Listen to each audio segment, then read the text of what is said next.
Sugar sector को लेकर अच्छी खबर आ रही है। लंबे समय के लंबे इंतजार के बाद, करीब करीब 7 साल के इंतजार के बाद हो सकता है कि सरकार शुगर के मिनिमम सेलिंग प्राइस यानी एमएसपी को बढ़ाने का फैसला करे। जिस तरह से कंज्यूमर अफेयर मिनिस्टर की तरफ से, प्रहलाद जोशी सर की तरफ से जिस तरह के बयान है, उससे साफ संकेत दिख रहे हैं कि जल्द ही सरकार इस पर फैसला ले सकती है। शुगर की एमएसपी भी बढ़ाई जा सकती है और इथेनॉल के प्राइसेस में भी रिवीजन किया जा सकता है। हमने देखा था कि फरवरी 2019 में आखिरी बार एमएसपी को 31 रुपए प्रति किलो तय किया गया था। उसके बाद से कोई बढ़ोतरी नहीं हुई, जबकि इस दौरान एसएपी में भी और एफआरपी में भी, जो स्टेट के जो प्राइसेस होते हैं शुगर के लिए, जो किसानों को जिस भाव पे गन्ने का पेमेंट करना पड़ता है, और साथ ही एफआरपी जो सेंट्रल यानी केंद्र सरकार जो तय करती है, उसमें लगातार हर साल बढ़ोतरी हो रही है। लेकिन यहाँ पर एमएसपी में कोई बढ़ोतरी नहीं। तो उनकी लंबी डिमांड है। उम्मीद की जा रही है कि इस बार एमएसपी में बढ़ोतरी की जाए और साथ ही साथ एथनॉल प्राइसेस को भी रिवाइज किया जाए। एथनॉल प्राइसेस की अगर हम बात करें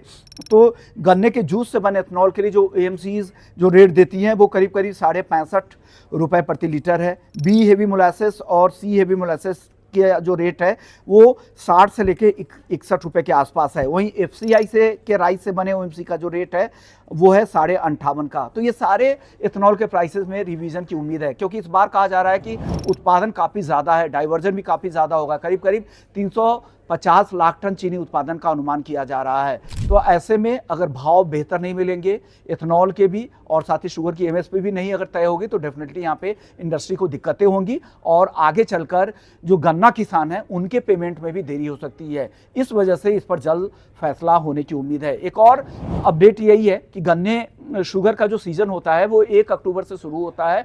तो इस अभी तक के जो अपडेट्स हैं उसमें काफ़ी तेज़ी से पेराई जो क्रशिंग हो रही है वो काफ़ी तेज़ी से रही है और नवंबर के अब तक के जो अपडेट्स हैं उसमें 48% पिछले साल से ज़्यादा क्रशिंग हो चुकी है।